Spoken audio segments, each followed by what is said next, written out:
Albert Einstein once said, everybody's a genius, but if you judge a fish by its ability to climb a tree, it will live its whole life believing that it is stupid.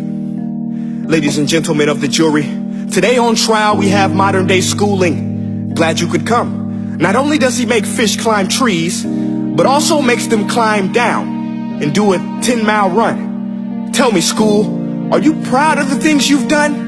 Turning millions of people into robots, do you find that fun? Do you realize how many kids relate to that fish swimming upstream in class, never finding their gifts, thinking they are stupid, believing they are useless? Well, the time has come, no more excuses. I call school to the stand and accuse him of killing creativity, individuality, and being intellectually abusive. He's an ancient institution that has outlived his usage. So, Your Honor, this concludes my opening statement, and if I may present the evidence of my case, I will prove it. Proceed. Exhibit A. Here's a modern day phone. Recognize it? Here's a phone from 150 years ago. Big difference, right? Stay with me. Here's a car from today, and here's a car from 150 years ago. Big difference, right? Well, get this. Here's a classroom of today, and here's a class we used 150 years ago. Now ain't that a shame? In literally more than a century, nothing has changed. Yet you claim to prepare students for the future? But with evidence like that, I must ask, do you prepare students for the future or the past? I did a background check on you and let the record show that you were made to train people to work in factories, which explains why you put students in straight rows, nice and neat, tell them sit still, raise your hand if you want to speak, give them a short break to eat, and for 8 hours a day tell them what to think. Oh, and make them compete to get an A. A letter which determines product quality, hence grade A of meat.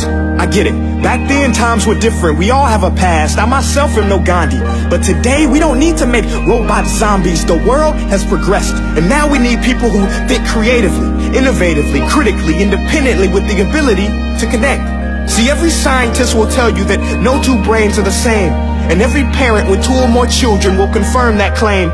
So please explain why you treat students like cookie cutter frames or snapback hats, giving them this one-size-fits-all crap. Watch your language. Sorry, Your Honor, but if a doctor prescribed the exact same medicine to all of his patients, the results will be tragic. So many people will get sick, yet when it comes to school, this is exactly what happens. This educational malpractice, where one teacher stands in front of 20 kids, each one having different strengths, different needs, different gifts, different dreams, and you teach the same thing the same way? That's horrific.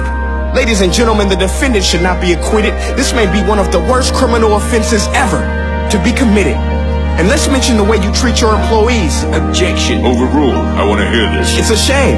I mean, teachers have the most important job on the planet, yet they're underpaid? No wonder so many students are short-changed. Let's be honest, teachers should earn just as much as doctors, because a doctor can do heart surgery and save the life of a kid, but a great teacher can reach the heart of that kid and allow him to truly live. See, teachers are heroes that often get blamed, but they're not the problem. They work in a system without many options or rights. Curriculums are created by policymakers, most of which have never taught a day in their life.